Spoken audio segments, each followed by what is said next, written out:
నమస్తే, welcome to Sakshi education. This is Ram.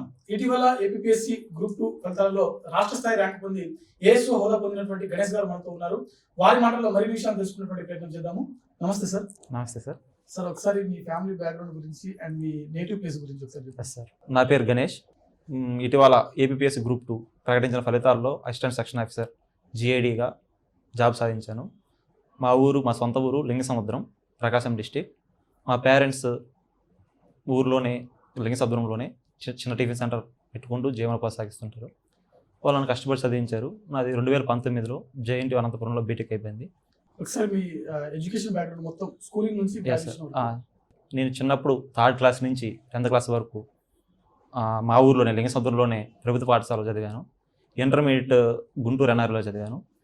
ఎంసెట్లో మంచి ర్యాంక్ తెచ్చుకొని 2019లో జేఎన్టీ అనంతపురంలో గ్రాడ్యుయేషన్ బయటకు వచ్చాను. గ్రూప్ 2 ప్రిపరేషన్ కంటే ముందు ఏమైనా ప్రిపేర్ అయ్యారంటే యూపీఎస్సీ కానివ్వండి, కానివ్వండి, ఇతర పోటీ పరీక్షలకు ప్రిపేర్ అయ్యారు? నేను 2019 పాస్ అవుట్ అవ్వగానే ఎస్ఎస్సి సీజీఎల్ అని చెప్పేసి కోచింగ్కి వెళ్ళాను. కోచింగ్లో ఉండగానే 2019లో గ్రామ సచివాలయ నోటిఫికేషన్ పడింది ఆంధ్రప్రదేశ్లో. దాంట్లో నేను 2019లోనే పంచాయత్ సెక్రటరీగా 2019 అక్టోబర్లో పాస్ అయిన ఒక 5 నెలలకే నాకు జాబ్ వచ్చేసింది లక్కీగా. గ్రామ సచివాలయం పంచాయత్ సెక్రటరీగా చేసేటప్పుడు నాకు మా సచివాలయంలో 10 మంది స్టాఫ్ ఉండాలన్నమాట అందరికి. యాక్చువల్గా నాకు అంతమంది లేరు. నా సచివాలయం నేను పనిచేసేటప్పుడు 5గురే ఉన్నాం. అందులో ముఖ్యంగా వెల్ఫేర్ అసిస్టెంట్, రిజిస్టర్ అసిస్టెంట్ ఇద్దరు లేరు. వాళ్ళు మెయిన్ వెల్ఫేర్, ఎందుకంటే స్కీమ్స్ అన్ని ఆయన చూస్తాడు. రిజిస్టర్ అసిస్టెంట్ అవి అనలైజ్ చేయాలి.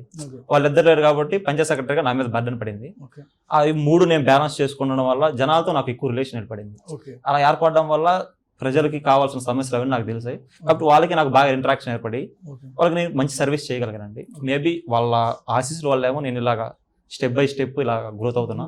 తర్వాత నాకు ఇది 3 సంవత్సరాలు జాబ్ అయ్యాక కోర్టులో జూనియర్ అసిస్టెంట్ జాబ్ సెలెక్ట్ అయ్యి మా కందుకూరు సీనియర్ సివిల్ జడ్జి కోర్టులోనే జూనియర్ అసిస్టెంట్గా చేస్తూ ఉండగా 2023లో మాకు గ్రూప్ 2 నోటిఫికేషన్ పడింది.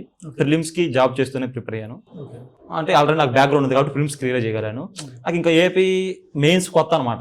ఏపీ హిస్టరీ నాకు తెలియదు, ఏపీ ఎకానమీ నాకు తెలియదు, ఇండియన్ ఎకానమీ నాకు తెలియదు, సైన్స్ అండ్ టెక్నాలజీ ఎన్విరాన్మెంట్ నాకు తెలియదు. ఒక్క ఇండియన్ పాలిటీ ఒకటే తెలుసు. అంటే 75 మార్క్స్కే నేను ఉన్నాను. అంటే ముందు చదువున్నాను. ఇప్పుడు 225 మార్క్స్ కవర్ చేయాలి. నాకేమో చాలా తక్కువ టైం ఉంది. ఇంకా నేను ఒకటేనండి ఫిక్స్ అయిపోయా. సెలవు పెట్టేశాను, అశోక్ నగర్ వచ్చేసాను. ఇంకా అదొక తపస్సు లాగా చదివేశానండి. తపస్సు స్టడీ హాలు. నా లక్ ఏంటంటే అండి, అమిగోస్ వాళ్ళ నాకు అమిగోస్ అనేది నా సక్సెస్లో ఒక పార్ట్ అండి. ఎందుకంటే అమిగోస్ వాళ్ళ స్నేహిత హాస్టల్స్ ఉన్నాయండి. ఆ హాస్టల్స్లో ఉండేవాడిని. అక్కడ నాకు హెల్తీ ఫుడ్ దొరికేది, హైజీనిక్ రూమ్స్ దొరికేవి. అక్కడి నుంచి ఇక్కడ క్లాసులకు వచ్చేవాడిని. క్లాసెస్ బాగా వినేవాడిని. క్లాసెస్ ఉన్నదని టెస్ట్ సిరీస్లో నాకు రిఫ్లెక్ట్ చేసేవాడిని. అక్కడ మంచి ర్యాంకులు వచ్చాయి. కానీ అదొక షెడ్యూల్లో నన్ను అలా తీసుకుపోయారండి. ఖచ్చితంగా నాకు సక్సెస్లో అమిగోస్ జర్నీ ఖచ్చితంగా ఉంది. అదే తీసుకుపోవడం వల్ల దాంట్లో వాళ్ళ ఇంపాక్ట్ ఉంది. నా సక్సెస్లో ఖచ్చితంగా అమిగోస్ పార్ట్ ఉంది. దానికి నేను మన రమణరెడ్డి సార్ గారికి ఖచ్చితంగా కృతజ్ఞత. ఎందుకంటే ఇంత క్వాలిటీగా ఎక్కడా నాకు దొరకదండి. ఇంత క్వాలిటీ దొరికాక మనం హెల్దీగా ఉన్నాం, బాగా చదువుకోగలుగుతాం. ఇంకా సెలక్షన్ రాకుండా ఎక్కడికి వెళ్తుందండి, ఖచ్చితంగా వస్తుంది. కాబట్టి అమిగోస్కి నేను చాలా థ్యాంక్స్ చెప్పాలనుకుంటున్నాను. సో అశోక్ నగర్ సరౌండింగ్ లో నెంబర్ ఆఫ్ కోచింగ్ ఇన్స్టిట్యూట్స్ ఉన్నాయి. మీరు అమిగోస్ ని ఎందుకు చూస్ చేసుకున్నారంటే మీరేమంటారు? అమిగోస్ ఎందుకు, నాకు సుదర్శన్ రెడ్డి సార్ ఉన్నారండి. మా ఊరు నుంచి డిఎస్పీ అయ్యాడు. టీజీపీఎస్లో డిఎస్పీ, ఏబీపీఎస్లో డిఎస్పీ వచ్చింది. ఆయన నాకు సజెస్ట్ చేశాడు. ముందు నాకు తెలియదు కదా సార్ ఇక్కడ వర్క్ చేస్తాడు. నేను ఆయన మామూలు సజెస్ట్ చేశాడు కదా, ఆయన సజెస్ట్ చేసి వచ్చాను. నాకు అనిపించింది నిజంగా హాస్టల్స్లో క్వాలిటీ, అంత హెల్దీ ఫుడ్ నాకు ఇంకెక్కడో దొరకదు అనిపించింది. వచ్చాను. పైగా ఎందుకంటే ఇక్కడ చదివేటప్పుడు క్లాస్ వింటాం కదా, క్లాస్ వినడంలోనే సగం అదే మంచి కోచింగ్ సెంటర్ సెలెక్ట్ చేసుకోవడంలో 50% సక్సెస్ అయిపోద్దండి. నేను ఫస్ట్ నా ప్రిపరేషన్ స్ట్రాటజీ వచ్చేసి క్లాస్ అద్భుతంగా వింటానండి. ఎంత కాన్సన్ట్రేట్గా వింటానంటే అంత కాన్సన్ట్రేట్గా ఉంటాను. క్లాస్లో 70% గ్రాస్ప్ చేసేస్తా, నోట్స్ చదువుకుంటా, ఒక స్టాండర్డ్ బుక్ ఆ రోజు రివైజ్ చేసేసుకుంటా. ఇంకా అదే ఎక్కువ సార్లు రివైజ్ చేసుకోవడం, టెస్ట్ సిరీస్ రాయడం. గ్రూప్ 2లో రివిజన్ ఇస్ ద సక్సెస్ మంత్రం అంటే. అంతే, ఎన్నిసార్లు రివైజ్ చేస్తే అది టెస్ట్ సిరీస్ రాసేటప్పుడు కానీ ఎలాగైనా సరే నీకు అర్థమైపోద్ది, ఆ కాన్ఫిడెన్స్ బిల్డ్ అయిపోద్ది. పైగా అమిగోస్ టెస్ట్ సిరీస్ ఏంటంటే చాలా క్వాలిటీగా ఉండేది. అంటే ఒక మంచిగా అంటే పిచ్చి క్వశ్చన్లు కాకుండా అసలు ఎగ్జామ్ పల్స్ తెలిసిన వాళ్ళు ప్రిపేర్ చేసేవాళ్ళు. అవి ఎక్కువ స్టేట్మెంట్స్ రూపంలో సాల్వ్ చేయడం వల్ల మాకు ఎగ్జామ్ అంత స్టేట్మెంట్స్ రాలా, కొన్ని సింగిల్ లైన్ వచ్చాయి. ఇక్కడ మాకు 2.5 hours టైం సరిపోయేది కాదు. అక్కడ నాకు 1.5 గంటల ఎగ్జామ్ అయిపోయింది. ఎందుకంటే ఒక్కొక్క క్వశ్చన్ లో 4 స్టేట్మెంట్స్ అంటే దాదాపు 600 క్వశ్చన్ దాకా ఇక్కడ ప్రాక్టీస్ చేసినట్టు. కానీ అక్కడ మాకు 300 క్వశ్చన్ లాగా అనిపించాయి. అది నాకు చాలా అడ్వాంటేజ్ అయింది. నాకు 1.5 గంటలకు ఎగ్జామ్ అయిపోయింది. నేను అక్కడే కరెక్షన్ చేసేసుకునేవాడిని. ఇన్ని కరెక్ట్, ఇన్ని తప్పులు పోతే ఖచ్చితంగా ఇంత స్కోర్ వస్తుందని. ఎగ్జామ్ అయిపోయి గంటకే చెప్పేసాను నా స్కోర్ 220 మార్క్స్ వస్తాయని. యాజ్ 220 వచ్చాయి. ఇప్పుడు ఏఎస్విజిఐడిగా మేము ఎందుకు వచ్చాము. సో మీరు 2019 లో మీరు పంచాయతీ కార్యదర్శి సెలెక్ట్ అవ్వడం జరిగింది. Yes, sir. సో అప్పటి నుంచి ఇప్పటిదాకా మీరు ఆల్రెడీ అటు ఉద్యోగం చేస్తున్నా మీరు ప్రిపేర్ అయ్యారు. Yes, sir. సో ఇప్పుడు ఈ జర్నీలో మీరు చాలా మంది స్టూడెంట్ ని చూసి ఉంటారు. Yes, so sir. Ashok Nagar surrounding లో కావచ్చు, బయట ఎక్కడైనా సరే చాలా మంది స్టూడెంట్స్ ని మీరు ప్రిపరేషన్ లో ఉన్నటువంటి ఆస్పిరెంట్ ని చూసి ఉంటారు. Yes. సో చాలా మంది స్టూడెంట్స్ వాళ్ళ యొక్క ఈ ప్రిపరేషన్ జర్నీలో Yes. కామన్ గా చేసేటువంటి మిస్టేక్స్ ఏంటంటే మీరేమంటారు? ప్రెజెంట్ ఈ ఈ జంజీ కానీ అంతకు ముందు కానీ ఏమంటున్నానంటే, నువ్వు ఎన్ని సంవత్సరాల నుంచి ఫీల్డ్ ఉన్నావు కాదు, ఆ నోటిఫికేషన్ కి ఎంత రెస్పెక్ట్ ఇచ్చి చదివావు, ఆ నోటిఫికేషన్ ఎంత పర్ఫెక్ట్ గా ఉన్నావో చూసుకోవాలండి. చదివేటప్పుడు ఒక తపస్సులాగా చదవాలి, వేరే డీవియేషన్ పెట్టుకోకూడదు. ఎందుకంటే మనకు చాలా తక్కువ టైం ఉంటుంది, పైగా అవకాశాలు పోతే మళ్ళీ రావు. మా గ్రూప్ లాంటి అవకాశాలు అనేది 2018 తర్వాత 2023 నోటిఫికేషన్ వచ్చింది, 5 సంవత్సరాల గ్యాప్ వచ్చింది. అది తర్వాత మళ్ళీ 2 years లాగ్ అయింది. కాబట్టి ఏమంటారంటే, మీరు గ్రూప్ 2 రేంజ్ లో ప్రిపరేషన్ చేస్తే మీకు ఏదో గ్రూప్ 3 గ్రూప్ 4 కోర్ట్ అసిస్టెంట్, కోర్టులో జూనియర్ అసిస్టెంట్, గ్రామ ఏదో ఒక జాబ్ వస్తుంది, ఒక బ్యాకప్ ఉండి తర్వాత మీకు కావాల్సిన డ్రీమ్ జాబ్ సాధించుకున్నంట. కాబట్టి ఉన్న సంవత్సరం మీరు ఒక సంవత్సరం పాటు త్యాగాలు చేయాలండి. కొన్ని చిన్న చిన్న సంతోషాలు త్యాగం చేస్తే మీ ప్రయత్నంలో ఖచ్చితంగా నిజాయితీ ఉంటే ఖచ్చితంగా సక్సెస్ వస్తుంది. అదే స్ట్రాటజీ, ఏం లేదండి సక్సెస్ కి ఏం లేదు. క్లాసెస్ బాగా వినాలి, ఎందుకంటే వాళ్ళు మన కోసం ఎన్నో సంవత్సరాల నుంచి ప్రిపేర్ అయి ఉంటారు. వాళ్ళ కానించి మనకు కావాల్సింది తీసుకోవాలి అంతే, మనం చేయాల్సింది ఏం లేదు. వాళ్ళకి ఎగ్జామ్ ఫల్స్ తెలుసు, ఎక్కడ ఆ రిపోర్ట్ని ఎలా అనాలిసిస్ చేయాలో తెలుసు. ఏది చదవడం కన్నా ఏది చదవకపోవడం తెలియాలంటే మనం క్లాస్ కూర్చుండాలా, డౌట్స్ వస్తుంటాయి, డౌట్స్ ని ముందు మనం అందరికీ ఎక్కువ టెస్ట్ సిరీస్ రాయాలా. ఎక్కువ టెస్ట్ సిరీస్ రాస్తే ఏమవుతుందంటే కాన్ఫిడెన్స్ బిల్డ్ అవుతుంది, నువ్వు చేసిన తప్పులే తెలుసుకోగలవు. ఆ తప్పులు సవరించుకుంటా పోతే, నువ్వు ఎప్పుడు ఒక పాలిటీ క్వశ్చన్ తీసుకున్నారండి, పాలిటీ క్వశ్చన్ చాలా ట్రాప్ అలర్ట్స్ ఉంటాయి. ఆ ప్లేస్ లో పార్లమెంట్ ఉండాలా, ప్రెసిడెంట్ ఉండాలా, స్పీకర్ ఉండాలని నువ్వేమనుకుంటావు, బాగా చదివిపోయినా ఖచ్చితంగా ఆన్సర్ అది కరెక్ట్ అనుకుంటావు. కానీ నువ్వు ఆన్సర్ చూసుకున్నాక ఇది రాంగ్ అయింది. ఎందుకు రాంగ్ అయిందంటే ఎక్స్ప్లెనేషన్ చూసుకోవాలి. ఓహో, ఇన్ని రోజులు నేను బ్యాడ్ గా అదే తప్పుగా చదివాను, ఇప్పుడు దాన్ని కరెక్ట్ చేసుకొని నెక్స్ట్ అలా తప్పుడు చేయాలని. నేనేమంటానంటే, నువ్వు చేయాల్సిన తప్పులని టెస్ట్ సిరీస్ లో చేసేసి సరిదిద్దుకొని ఉండాలి. మెయిన్స్ ఎగ్జామ్ మనకు ప్రతి మార్క్ ఒక ఇంపార్టెంట్. చాలా మంది మా ఫ్రెండ్స్ కి 1:2 తీసారండి. మాకు రిజల్ట్ వచ్చిన రోజు 1:2 తీసి 8 నెలలు అయింది. వాళ్ళకి 2000 మంది తీసారు, 2000 మంది 900 మందికి వస్తుంది. మా ఫ్రెండ్స్ కి 207, 208, 209 మార్కులు వచ్చిన మా ఫ్రెండ్స్, క్లోజ్ ఫ్రెండ్స్, వాళ్ళకి ఏదో ఒక జాబ్ వస్తుంది అనుకున్నాం. కానీ అది కట్ ఆఫ్ 212 ఉండింది. కాబట్టి అంత రేంజ్ లో కట్ ఆఫ్ ఉన్నాయి. కాబట్టి మీరు చాలా గట్టిగా చదవాలని, ఒక ప్రిపరేషన్ లో ఒక చెప్పిన ఒక తపస్సులాగా చేస్తే బాగుంటుందని నేను అభ్యర్థులు సలహా ఇస్తున్నాను. వేరే డీవియేషన్ పోకుండా డిసిప్లైన్ గా ఉంటావు. డిసిప్లైన్ అంటే ఒక యాక్టివిటీ అండి. అది ఎలా అంటే, ఇప్పుడు నువ్వు బాగా చదువుతా ఉంటావు, 2-3 రోజులకు ఒక జ్వరం వచ్చి ఉంటుంది, అది one of the part, up and down. 2 రోజులు నేను చదవలేదే, ఓ అమ్మ ర్యాంక్ వెనక్కి పోద్దాం, నేను సరిగ్గా చదవలేదే అని నువ్వు కుంగిపోకూడదు. మళ్ళీ తర్వాత రోజు స్టార్ట్ చేసేయాలి. అది అందరికి జరిగేదే.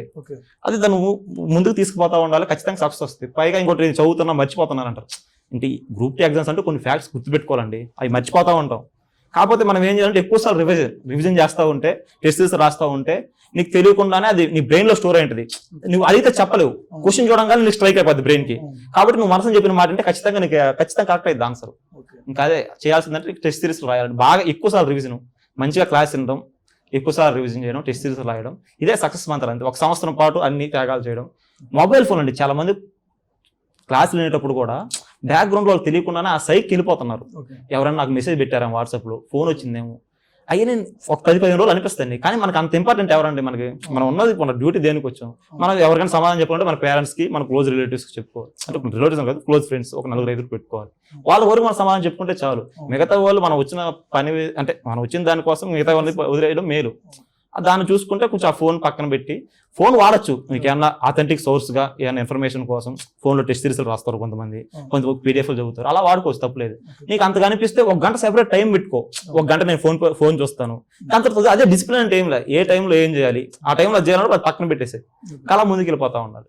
అది స్టూడెంట్స్ ఎందుకు ఫెయిల్ అవుతున్నారంటే ఇదే. సో స్టూడెంట్స్ కొత్తగా ప్రిపేర్ అయ్యేటువంటి ఆస్పిరెంట్స్ ఎవరైతే ఉన్నారో, ఫ్రెష్ గ్రాడ్యుయేటర్స్ కావచ్చు, లేకపోతే వేరే స్టూడెంట్స్ కావచ్చు, సో యూపీఎస్సీ, టీజీపీఎస్సీ, ఏపీపీఎస్సీ లాంటి పోటీ పరీక్షలకు ప్రిపేర్ అవ్వాలనుకునేటువంటి కొత్త ఆస్పిరెంట్స్ కి బుక్స్, స్టాండర్డ్ బుక్స్ విషయంలో ఎలాంటి బుక్స్ సెలెక్ట్ చేసుకుంటే బాగుంటుంది? అసలు మార్కెట్ లో మనకు నెంబర్ ఆఫ్ బుక్స్ అందుబాటులో ఉంటాయి, సో మనం ఏ బుక్ బెటర్ అనేది మనకి ఎట్లా తెలుస్తుంది? అది ఒక్కో సబ్జెక్ట్ కి గవర్నమెంట్ ఏది క్రైటీరియా ఎగ్జామ్స్ కండక్ట్ చేసారో పబ్లిక్ సర్వీస్ కమిషన్ వాళ్ళే చెప్తారు, అలా స్టాండర్డ్ బుక్ ఫాలో అవ్వండి. ఆ స్టాండర్డ్ బుక్ ఫాలో అవ్వండి, లేకపోతే ఇంకొకటి ఎవరైనా మార్కెట్ లో మంచి పేరున్న బుక్ నే ఫాలో అవ్వండి. అది మాక్సిమం తెలిసిపోద్ది ప్రొఫెషన్కి వస్తే. అలాంటి బుక్ అని లేదు, చాలా మంది చదువుతుంటారు. కాబట్టి ఇంకోటి చెప్తారండి, ఏ పర్సన్ 100% ప్రిపరేషన్ చేయడు, అది ఎప్పటికీ కంప్లీట్ కాదు. మనకి 100 తేవాల్సిన అవసరం కూడా కాదు. 100కి 70 తెచ్చినా మనకు కావాల్సిన మార్క్ మనకు కావాల్సిన పోస్ట్ మనకు వస్తుంది. కాబట్టి వాడు ఎవరు అది చదువుతున్నది, ఇది చదువుతున్నది, ఒక సోర్స్ 10 సార్లు. నేనైతే 4 పుస్తకాలు, 4 బుక్లు అంతే.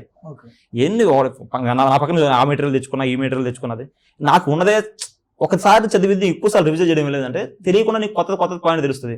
మనకు చాలు 75కి 60 స్కోర్ చేయగలిగితే చాలు, 60 మార్క్స్ చాలు మనకు జాబ్ వస్తుంది. మన 75 వేరే ఒక మార్క్ కోసం వేరే కొత్త పుస్తకం చదివి అసలు మర్చిపోయి ఎక్కువ రివిజన్ చేయక కన్ఫ్యూజ్ అవడం వల్ల అదే జనాలు ఇది ఒకటి దాంట్లో సోర్సెస్ విషయంలో పైగా science and technology environment vast okay current affairs నమ్ముతాం, కానీ కొన్ని లిమిటెడ్ సోర్స్ వచ్చి మంచి క్వాలిటీ వన్ ఎంచుకోండి, అదే ఫాలో అవ్వండి ఒకేసారి చాలు. మనకి 75-60 చాలు, 75 ఉంది. సో ఆస్పిరెంట్స్ ఇప్పుడు కొత్తగా ప్రిపేర్ అయినటువంటి ఆస్పిరెంట్స్ కావచ్చు, 1 or 2 మార్క్స్ తోటి జాబ్ కోల్పోయినటువంటి ఆస్పిరెంట్స్ కావచ్చు, సో వీరికి ఒక ర్యాంకర్ గా మీరు ఇచ్చేటువంటి సలహాలు కానీ సూచనలు కానీ? ఎస్ సార్, వాళ్ళు ఇప్పుడు కొంచెం డిప్రెషన్ ఉంటుంది, బాధ ఉంటుంది, మాలాగా వాళ్ళకి మాకు వాళ్ళ ఇంటెలెక్చువల్ ఆర్జన్ వేరే ఉంటుంది, మాకన్నా వాళ్ళు గొప్పలో ఉండొచ్చు. మేబీ ఆ ఎగ్జామ్ ప్రెజర్లో వాళ్ళు ఏమన్నా కొన్ని మిస్ అయ్యొచ్చు, కానీ వాళ్ళు తెలివి కల వాళ్ళే, మాకన్నా తెలివి కన్న వాళ్ళు కూడా ఉండొచ్చు. అఫ్ కోర్స్ మనం అనడానికి లేదు, వాళ్ళు మళ్ళీ ప్రిపరేషన్ చేసి పైగా ఉగాదిలో జాబ్ క్యాలెండర్ ఉందంటున్నారు కాబట్టి ఖచ్చితంగా నెక్స్ట్ నోటిఫికేషన్ ఖచ్చితంగా టాప్ 10 టాప్ 20 ఉంటారు. బాగా కష్టపడి ఇదే స్ట్రాటజీ మనం ఆల్రెడీ మేము చదివామని కొంచెం కాకుండా ఆ నోటిఫికేషన్ కొంచెం రెస్పెక్ట్ ఇచ్చుకుంటూ మళ్ళీ కొత్త అప్డేట్ చేసుకుంటూ మళ్ళీ ఆ ఫ్లోకి వెళ్ళిపోతే ఖచ్చితంగా ఈసారి టాప్ 50 టాప్ 100లో ఉంటారండి. సో చూశారు కదా గణేష్ గారి ప్రిపరేషన్ జర్నీ. ప్రజెంట్ ఏపీఎస్సీ విడుదల చేసినటువంటి గ్రూప్ 2 తుది ఫలితాల్లో ఏఎస్ఓగా హోదా పొందినటువంటి గణేష్ గారి కంప్లీట్ సలహాలు సూచనలు అనమాట. సో ఈ వీడియో మరింత స్టూడెంట్స్ ఆస్పిరెంట్స్ ఎవరైతే ఉన్నారో వారందరికీ ఒక మంచి మోటివేషన్ ఇస్తుందని చెప్పి భావిస్తూ ఉన్నాము. సో ఇది ఇవాళ వీడియో. మరిన్ని వీడియోస్ కోసం చూస్తూనే ఉండండి Sakshi education. Thanks for watching. Thank you all. Thank you.